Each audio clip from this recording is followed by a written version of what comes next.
Сонымен бізде бірінші есеп. Тағы да ескерте кетем, бүгін біз Б және С деңгейлі есептерді шығаратын боламыз. Так, сонымен есебімізді бастайық. Бізде бірінші есеп. Ал енді мұқият қарап алыңдар. Мұндай есептерді қалай шығару керек? Бірінші есепте мына жерде мен көп деген оқушылардың ойланып қалатын, жаңағыдай шығара алмай қалатын деген сияқты есебін алдым. Қазір соның шығару жолын көрсетем. Қараңдар. Бізге мынандай өрнек берілген, мынандай өрнек берілген.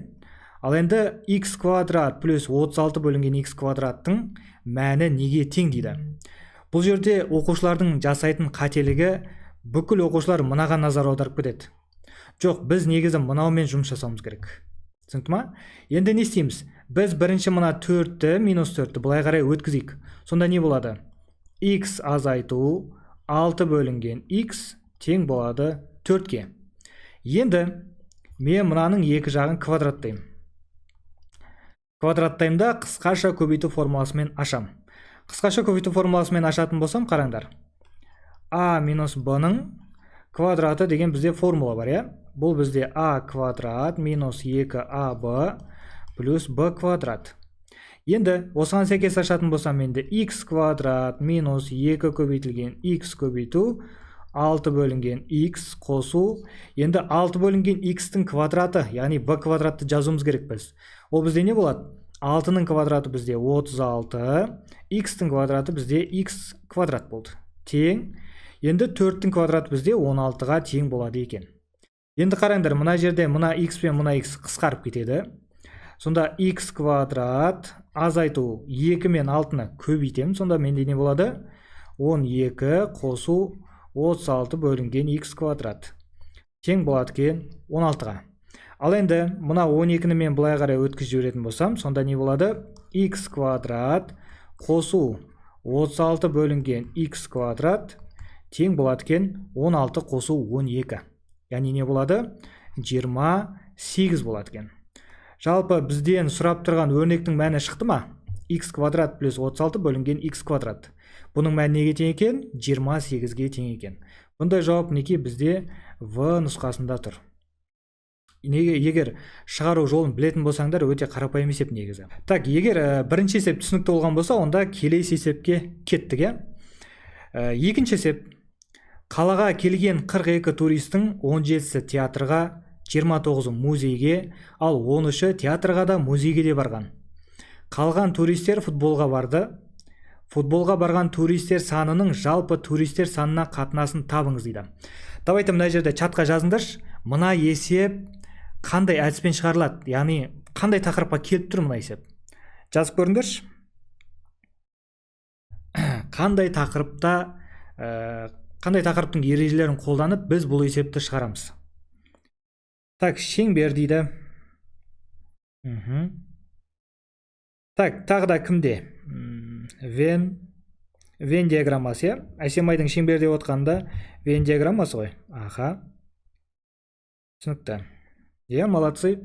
Біз бұл жерде Эйлер Вен диаграммасын қолданамыз, Қараңдар, бізге екі нәрсе айтылған, театр және музей. Біз сондықтан не істейміз? Екі шеңбер сызатқанбыз. Екі шеңберді бұлай қиылыстырып сызамыз. Қараңдар, жалпы бізде 42 турист бар. 42 туристің 17-сі театрға барған. Театрға 17-сі барған. Ал музейге 29 барған. Ал 13-і театрға да музейге де барған дейді. Онда біз екеуіне де барған нәрсені не істейміз? Екеуінің қиылысқан жеріне жазып қоятқанбыз. Енді қараңдар, біз мына жерлерді толықтырайық. Мына жерлерді. Неге екен қазір түсіндірем. Қараңдар, бізде театрға да музейге де барған 13 адам болатын болса, 13 турист. Тек қана театрға барғанды тап десе, онда біз сол мына жердегі санды табатқанбыз. Ол қанша болады? Жалпы кальций 17 болу керек, неше жетпей тұр? 4 жетпей тұр. Яғни 4 турист тек қана театрға барған екен, түсінікті ма? Мына жақта 29 болу үшін неше жетпей тұр 13-ке? 16 жетпей тұр, Енді қараңдар, мен мынаның барлығын бүйтіп қосып шығам бір-біріне. Егер барлығын қосатын болсақ, бізде қанша шығады? Так, 20-33 шығады екен. Қараңдар, жалпы 42 туристің 33-і театр немесе музейге барған. Түсінікті ғой? Енді қалған туристер футболға барды дейді. Футболға барғанды табу үшін біз не істейміз? Жалпы бізде 42 турист бар еді ғой. Содан 33-ті, яғни мынау театр мен музейге барғандардың сан азайтып тастаймыз. Сонда бізде 9 турист шығады. Бұл не нәрсе? Бұл футболға барған туристердің саны. Енді бізде не сұрап тұр? Футболға барған туристер санының жалпы туристер санына қатынасын табыңыз дейді. Қатынас деген бір-біріне бөлу, түсінікті ғой? Енді қараңдар, бөлшекті сызғаннан кейін мен алымына қайсысын жазам, бөліміне қайсысын жазам. Футболға барған деп бірінші айтылды ғой? Мен футболға барғандардың санын тоже бірінші жазып қоямын. Яғни мына жерге 9 болады екен. Енді жалпы туристер саны ол бізде 42. Осылай қалса болады, немесе қысқартамыз, түсінікті ғой? Мына екеуін бізде так 3-ке қысқарта аламыз. Мынау 3 болады, мынау бізде 14 болады екен. Енді бізде есептің жауабы 3-тің 14-ке қатынасы болады. Вариантта сендерде былай тұру мүмкін. Мысалға А варианты 14-тен 3, немесе В варианты, например, деп айтып жатырмын. 3 бөлінген 14 деп. Немесе мына форматта келеді, немесе мына форматта келеді. Жауап түсінікті ғой? Ертең ұбт-ға кірген кезде түсінбей қалып жүрмеңдер. Есептің жауабы не болады сонда? 3-тің 14-ке қатынасы деген жауап болады екен. Так, екінші есеп бойынша кері байланыс берейік. Түсінікті болды ма? 4 пен 16 қайдан шықты дейді. Так, вот осы нәрсені түсіндірейін. Қараңдар, бізде жалпы театрға барғандардың саны 17. Ал мынау екі шеңбердің қиылысқанына жазғанымыз ол театрға да музейге де барған. Енді мына 4-ті қалай таптық? Жалпы біз мына шеңбер бар ғой, мен қазір мұнан басқа түспен бойын. Қара, мен мына көкпен бойым. Мінекей, мына көкпен боялған шеңбер жалпы неше болу керек? Жалпы мінекей 17 болу керек. 13-і бар, яғни мына 13 деген осы шеңберге де тиісті. Енді 17 болу үшін неше жетпей тұр? 4 жетпей тұр. Мына жақта 29 болу үшін неше жетпей тұр? 16 жетпей тұр. Сондықтан біз 16 мен 4 дегенді осылай таптық. Түсінікті ма? Тура осы есеп Наурыз ұбт-да келіп қадалып едім дейді. Енді сабақтың тақырыбын әдейі солай қойдық қой. Мат сауаттылықта сені қадайтын есептер деп. Қадалатында есеп емес қой дейді. Негізі қадалатында есеп емес, просто кішкене внимательно болу керек та. Кеттік. Барлығы қанша есеп болады дейді. Қазір айтамын. Келесі есеп. Үшінші есеп. Текст оқимыз. 150 мың адам тұратын қаладағы автокөліктердің саны тұрғындар санының 40%-ын құрайды дейді. Әр автокөліктің жылына орташа жүрген жолы 15 мың километр. Егер 100 километрге бензиннің орташа шығыны 8 литр болса, онда қалада жылына қанша бензин жұмсалатынын анықтаңыз дейді. Енді текстін бір оқыған кезде түсініксіздеу, прям күрделі есеп сияқты болып көрініп кетеді. Бірақ енді кішкене ақырындап, мысалға бірінші сөйлеммен біз бірінші жұмыс жасайық. Қараңдар. 150 мың адам тұратын қаладағы автокөліктердің саны тұрғындар санының 40%-ын құрайды дейді. Онда не істейміз? Біз бірінші мынау 150 мың дегеннің 40%-ын тауып алайық. Ол үшін не істейміз? 40 бөлінген 100 деген бөлшекке көбейтеміз. Сонда мына 0 мен мына 0 қысқарады, мына 0 мен 150-дің 0 қысқарып кетеді. Сонда не істейміз? 15-ті 4-ге көбейтсек, бізде 60 мың деген жауап шығады екен бұл жерден. Бұл не нәрсе? Автокөліктердің саны. Түсінікті ма? 60 мың көлік бар екен бізде. Так. 60 мың көлік бар. Біз бірінші нәрсені тауып алдық. Енді әр автокөліктің жылына орташа жүрген жолы 15 мың километр дейді. Егер 100 километрге 8 литр бензин кететін болса, онда қалада жылына қанша бензин жұмсалатынын анықтаңыз. Давайте пропорция құрып жіберейік. Былай істейміз біз. Егер 100 километрге 8 литр кететін болса, 15 мың километрге қанша литр кетеді деп сұраймыз. Енді пропорцияны шешейік. X тең, қараңдар, 15 мыңды көбейтемін 8-ге, 10-ы бөлемін 100-ге. Сонда мына 2-0 мен 2-0 қысқарады. 150-де 8-ге көбейтетін болсақ, так 1000-жарымнан азайтамыз, сонда 1200 болады екен. 1200 литр. Бұл не нәрсе? Бұл әрбір көліктің жылына жағатын бензині 1200 литр. Енді бұндай бізде қанша көлік бар? 60 мың көлік бар. Жалпы сан табу үшін не істейміз? 1200-ді көбейтеміз 60 мыңға. Сонда бізде 6-ны 12-ге көбейтетін болсақ 72 болады. Одан кейін 6-0 болады екен. 6-0-ді біз миллион дей салмаймыз ба? 72 миллион литр бензин жұмсалады екен. Түсінікті ма? Так, бұндай жауап бізде мінекей С нұсқасында тұр екен. Так, есеп түсінікті болды ма? Так, мысыны 15 минут қалғанда орындаған, дәл сол үшін қадалдым дейді. Жоқ, олай істеуге болмайды. Матсауаттылыққа как минимум 40 минут, 50 минут қалдыру керек. Одан аз болады. Немесе 0,4 деуге де болады. Әрине болады. Түсінікті. Кеттік, бізде 4-ші есеп. Қараңдар, егер деп мынандай бір өрнек беріп қояды. Бұндай есептер ұбт-да келеді бізде. Егер деп мынандай өрнек беріп қояды да, екінші өрнекті береді. Осы өрнектің мәнін тап дейді. Онда біз мынандай түрлендірулер жасайық. Мен мынау біріншісінен а квадрат қосу а-ны тең деймін да, минус 1-ді былай қарай өткізем. Сонда ол плюс 1 болмай ма? 6-ға тең болады, Енді мен мына өрнекті былай істейік, мына жерде тең деп жалғастырып кеткен болайық. Тең. Қараңдар, мен мына жерден жақшаның сыртына 2-ні шығарып жіберем. 2-ні шығаратын болсақ бізде не қалады? А квадрат плюс а қалады, плюс 5. Ал бөлшектің бөлімінен мен мына жерде 4-ті шығарып жіберем. Сонда жақшаның ішінде не қалады? А квадрат плюс а қалады. Азайту 3. Тең. Енді қараңдар, бізде а квадрат плюс а дегеннің мәні бар емес па, Соны әкеп қоя саламыз. Сонда 2 көбейту 6 қосу 5. Мына жақта 4 көбейту 6 азайту 3. Тең. Енді қараңдар, 2-ні 6-ға көбейтсек 12, 5-ті қосатын болсақ 17 болады екен. Ал енді мынау бізде 24 болады, 3-ті азайтсақ 21 болады екен. Бұлар ешқандай санға қысқармайды, сондықтан есептің жауабы осылай қалады. Яғни есептің жауабы бізде 21-ден 17 болды. Бұндай жауап С нұсқасында екен. 21-ден 17. Так, бізде 4-ші есеп бұл, түсінікті болды ма?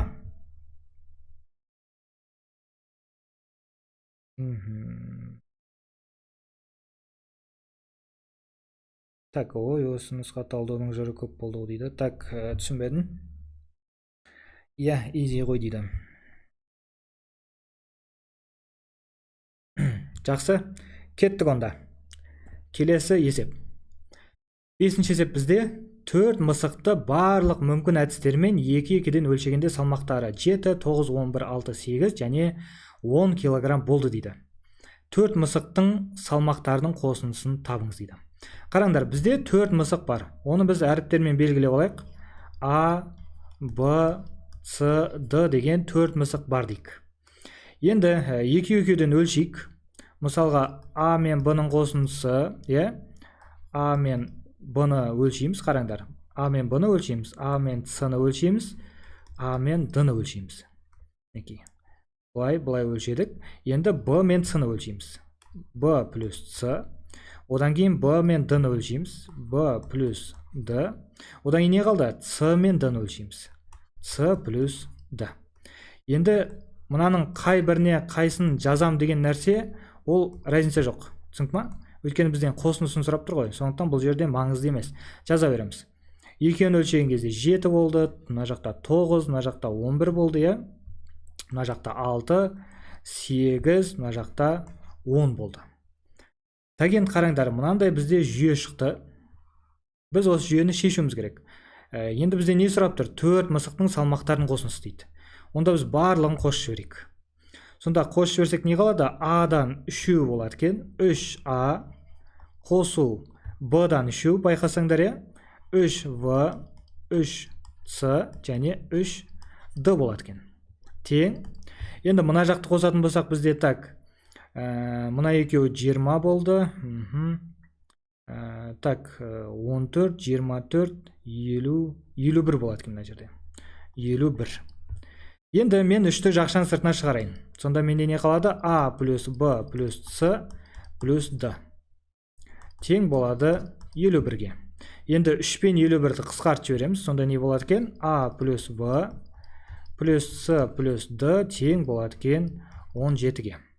Яғни бізде не сұрап еді? 4 мысықтың салмақтарының қосындысы.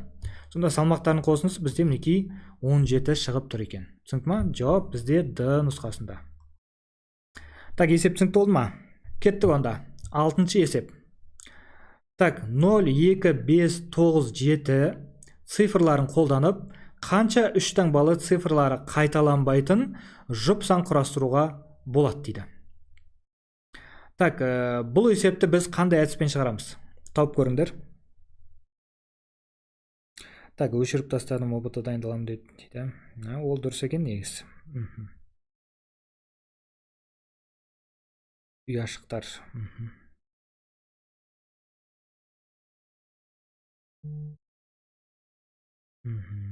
Так, ұяшықтар, е? Давайте ұяшықтар әдісін қолданып шығарайық. Бұл жерде бізде 3 шарт айтылған. Бір есепте 3 шарт айтылған. Қандай? Ол бізде 3 таңбалы болу керек. Одан кейін цифрлары қайталанбайтын болу керек. Және жұп сан болу керек. Мінекей біз осы 3 нәрсені ескере отырып табуымыз керек. Қараңдар. Біз енді жалпы жұп сан болғандықтан қандай кезде біз санды жұп сан дейміз? Санның соңғы цифры жұп сан болса, онда жалпы сол санды біз жұп сан деп атайды екенбіз. Түсінікті ғой? Енді бізде қанша жұп сан бар мына жерде? 0 және 2, е? Яғни біздің құрастыратын сандарымыз немен біту керек? 0 мен немесе 2 мен біту керек. Сондықтан біз 2 жағдайды қарастырамыз. Бірінші жағдай, так, бізде 0, 2, 5, 9, 7 деген цифрлар бар. 3 таңбалы десе біз 3 ұяшық саламыз, е? Енді қараңдар, бірінші жағдайда ол 0 мен біту керек. Мен 0-ды әкелемді, мұнан позицияға қоям, болды, мен оны қозғай алмаймын. Өйткені бізде жұп сан болу керек деп тұр, е? Енді бізде қанша цифр қалды? 4 цифр қалды. Мына жерге мен, значит, 4 вариант бар менде қоя алатын, е? 4 цифрдің біреуін қоя аламын. Ал енді келесі позицияға цифрлар қайталанбайды дегендіктен, мысалға мен біреуін қойып қойсам мына жерге былай. Менде 3 қалды ғой, сондықтан мен мына жерге 3 ғана қоя аламын. Енді жалпы қанша қоя аламын десе, онда 4-ті 3-ке көбейтеміз. Мына 0-ді көбейтпейміз. Неге? Ол 0 деген цифрдің өзін әкеп қойдық бұл жерге. Оны ескермейміз уж. Как-то бізге ол жоқ сияқты, түсінікті ма? Енді 4-ті 3-ке көбейтеміз, бізде 12. Так, қазір 1 минут. Планшетіміз дұрыс жазбай қалғаны бар. Так, болды. Қараңдар, 12. Так, енді екінші жағдай. Екінші жағдай бізде мысалға 0, 2, 5, 9, 7 деген цифрлар бар, е? 3 ұяшық сызамын тағы да. Енді мен 2 деген цифрды әкеп қойайын мына жерге. 2 деген цифрды. Енді менде тағы да қанша цифр бар? 4 цифр бар, қайталанбайды десем, мына жерге 3 жазамын. Бірақ бұл жерде бір нәрсені ескеру керек. Біз бірінші позицияға 0-ді қоя алмаймыз. Яғни, например, 0,32 деген 3 таңбалы сан болмайды. Сондықтан мен мына жерге 0-ді исключение жасаймын да, сонда бұл жерге де 3 деп жазып қояды екен. Сонда 3-ті 3-ке көбейтсек, бізде 9 болады екен. Енді қанша жалпы жұп сан құрастыруға болады десе, не істейміз? Мына 9 бен 12-ні қосып жібереді екенбіз. Сонда бізде 21 деген жауап шығады екен. Осы 3 шартқа сәйкес келетін 21 сан құрастыруға болады екен. Так, есеп түсінікті болды ма? Жалпы ұяшықтар әдісі. Так, сақталады ма дейді?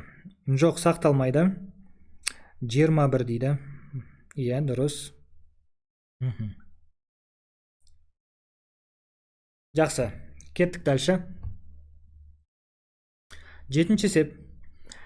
8 жылдан кейін Айдын мен қарындасының жастарының қосындысы 35 жас болды. Осыдан 3 жыл бұрын олардың жастарының қосындысын табыңыз дейді. Қараңдар, бұл жерде 3 шақ бар. Осы шақ, келер шақ және өткен шақ. Біз соны схема түрінде сызып алатын болсақ, бізге өте түсінікті болады. Қараңдар, біз 3 бөлікке бөліп қарастырайық бұны. 3 бөлікке. Так. Мінекей, 3 бөлікке бөлдік. Мынау бізде қазіргі, Мынау бізде 8 жыл алдағы, мынау бізде 3 жыл арттағы, е? Мінекей, осындай 3 бөлікке бөліп аламыз. Енді қараңдар, 8 жылдан кейін Айдын мен қарындасының жастарының қосындысы 35 жас болды дейді. Мына жерде олардың жастары 35 жас болған екен. Яғни бізде 2 адам бар. Мынау Айдын, мынау оның қарындасы. 2 адам бар. Енді біз мынау 8 жыл алдағына қарап отырмыз ғой, мына жерге қазіргі моментке қайту үшін не істейміз? Қанша жыл артқа қайтуымыз керек? 8 жыл артқа қайтуымыз керек. 8 жылда бізде мына Айдынның жасынан 8 жыл азайтылады, және қарындасының жасынан тағы да 8 жас азайтылады. Жалпы не істейді? Жалпы 16 жас азайтылып кетеді екен. Сонда не істейміз? 35-тен 16-ны азайтып тастаймыз. Сонда қазіргісі олардың жастарының қосындысы 19 болады екен. Қазір олардың жастарының қосындысы 19. Енді осыдан 3 жыл бұрын олардың жастарының қосындысын тап десе, біз тағы да не істейміз? Тағы да 3 жыл жылжимыз былай қарай. Минус 3 жыл. Мына жақтан 3 жыл алынады, мына жақтан да 3 жыл. Яғни жалпы 6 жыл минусовать етіп тастауымыз керек. Түсінікті ма? 2 адам болса біз 2, 5 адам болса осы 3-тен 15 жылды минусовать етеміз деген сияқты. Енді минус 6-на азайтатын болсақ 19-дан, онда бізде 13 деген шығады екен. Яғни осыдан 3 жыл бұрын олардың жастарының қосындысы 13 болады екен. Жауап мінекей Д нұсқасында. Так, есеп түсінікті деп ойлаймын. Сурет әдемі кетті дейді. Иә, қарындасы және Айдын, Так, 13 дейді. Так, есеп түсінікті болса, кеттік дальше. Келесі есеп. Бұл есеп енді қатты күрделі деп ойламаймын. Просто 8 жылдан кейін 3 жыл артқа қарай деген кезде көп оқушылар ойланып қалады. Үйті мына жерде бір-ақ сан берілген. Бізде оқушылардың мынандай типтері бар. Есептегі тек мынандай цифрларды көретін. Кейбір оқушылар енді өздерін танып отқан шығар. Тексті бүйтіп сканировать етеді, бірақ тек сандарды ғана көріп шығады. Сондай типтегі оқушыларымыз бар. Егер сондай оқушыға мына есеп келетін болса, ол ойланып қалушы еді. Так, 8-ші есеп. Так, сурет дейді. Тік бұрышты параллелепипед пішіндес қауыздың ұзындығы 40 метр. Ені 8 метр, биіктігі 5 метрге тең. Егер 1 метр квадрат ауданға 100 дана кафель кететін болса, онда қауыздың жақтары мен түбіне жапсыру үшін неше дана кафель кетеді дейді. Енді қараңдар, бізде бассейн бар. Так, бассейннің көрінісін сызайық.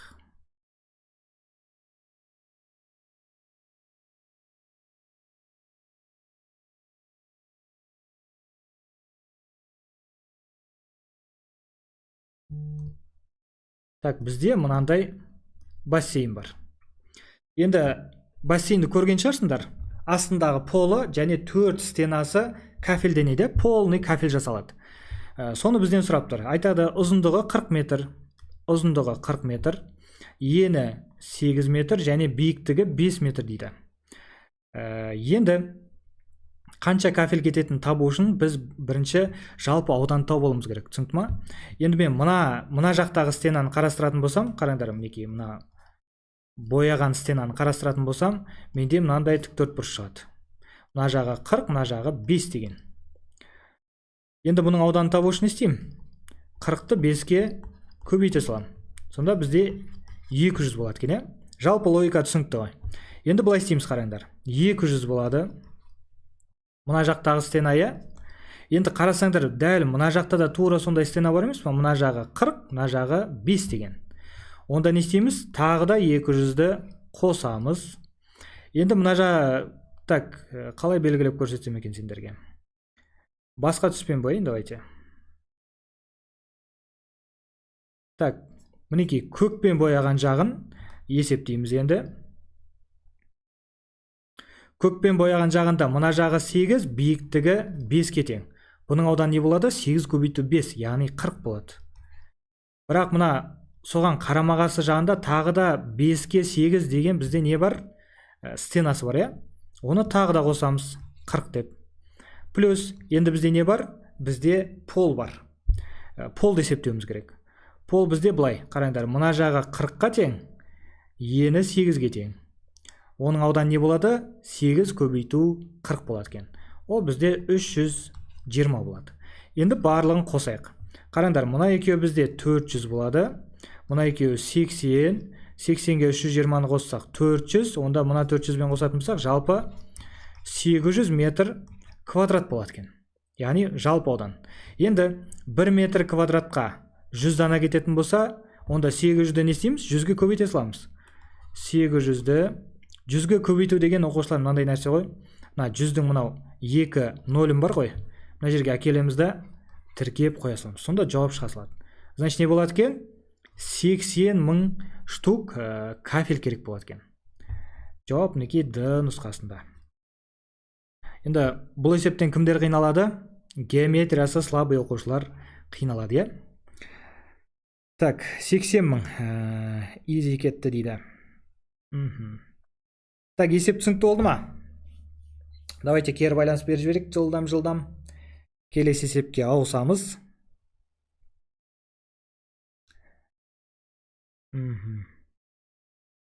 Иә дейді. Жақсы.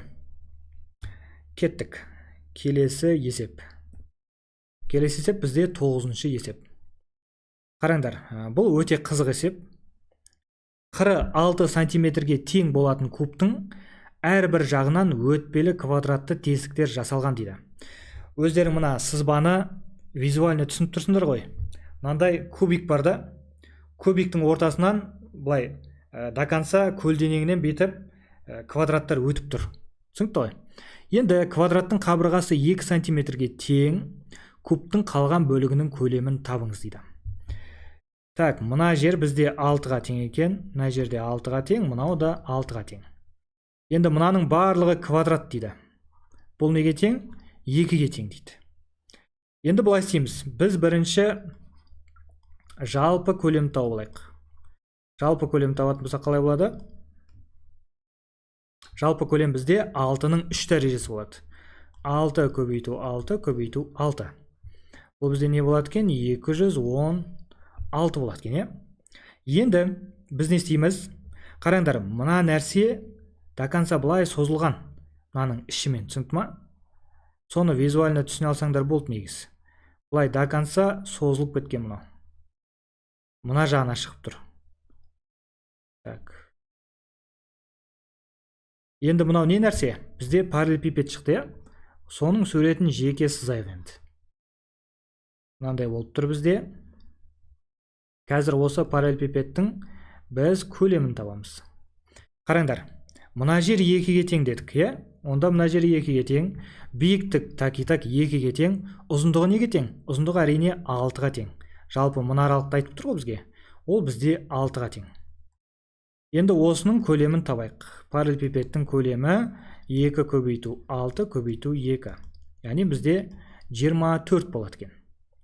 Енді қараңдар, мынадан былай 24 бетіп өтіп тұр. Одан кейін бізде не бар? Үстінде мынандай тағы да бір квадрат бар. Мінекей мынаны бетіп жалғастыратын болсақ, үстінде тағы да бір квадрат бар. Сосын мына жағында тағы да бір квадрат бар. Түсінікті ма? Мінекей бетіп барып тұрған мына жағында квадрат бар. Астында квадрат бар одан кейін. Так, оны қалай сызсақ екен? Түсінікті болу үшін, Давайте былай сызып қоя берейік. Астында квадрат бар. Мінекей. Бұлай орналасқан, және арғы бетінде бізге көрінбейтін жағында тағы да мынандай квадрат бар. Яғни 4 квадрат бар екен, Бір квадраттың көлемі не болады? 2-ның 3 дәрежесі болады. Яғни 8-ге тең. Біз жалпысын табу үшін не істейміз? Бұны квадрат деп қойын. Квадраттың көлемі, әрқайсының көлемі 8-ге тең. Ондайдан қанша бар бізде? 4-еу бар. Яғни бізде 32 болады екен. Так, енді қараңдар, 24 пен 32-ні қосып жіберейік. Так, в штрих деп қойын да бұны. 32-ге қосып жібереміз 24-ті. Сонда бізде не болады? 66 болады екен. Енді қараңдар, бізде жалпы көлем 216. Ал мынау алынып тасталған көлем ол 66. Қалған кубтың қалған бөлігінің көлемін тап десе не істейміз?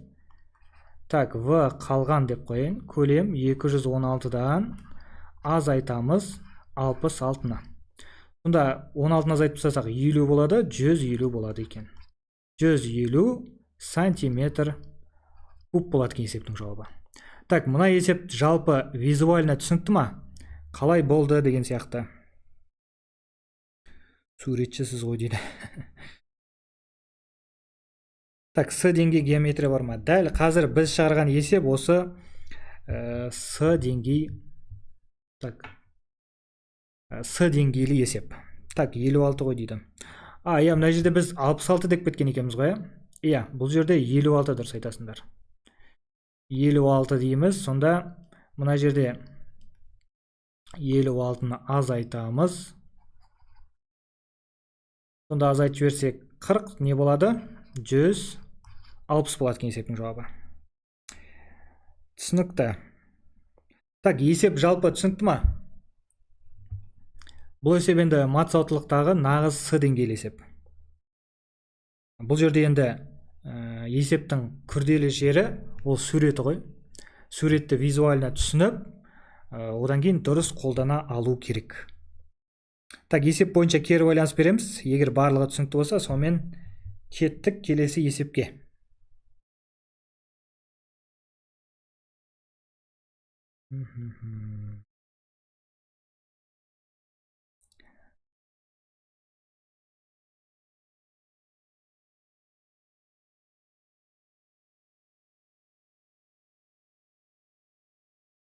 Так, келесі есепке ауысамыз онда. Келесі бізде 10-шы есеп.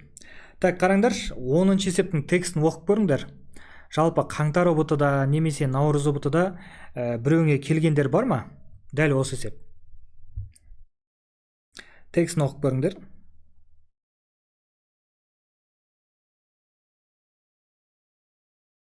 Так.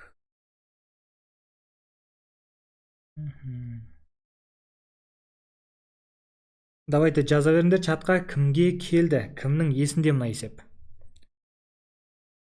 Түсінікті дейді. Қараңдар, бұл да бізде көп деген оқушылар қиналатын есеп. Неге? Өйткені бұл жерде нақты сандар берілмегенде, әріппен берілген. Ал әріппен, өрнекпен берілетін есептерден біз не істейміз? Әрине қорқамыз, оқушылар. Енді шығару жолын қарайық. Дүкенде сөмкенің бағасы М теңге тұрады дейді. Мына жерге жазып қояйық. Сумка бізде М теңге.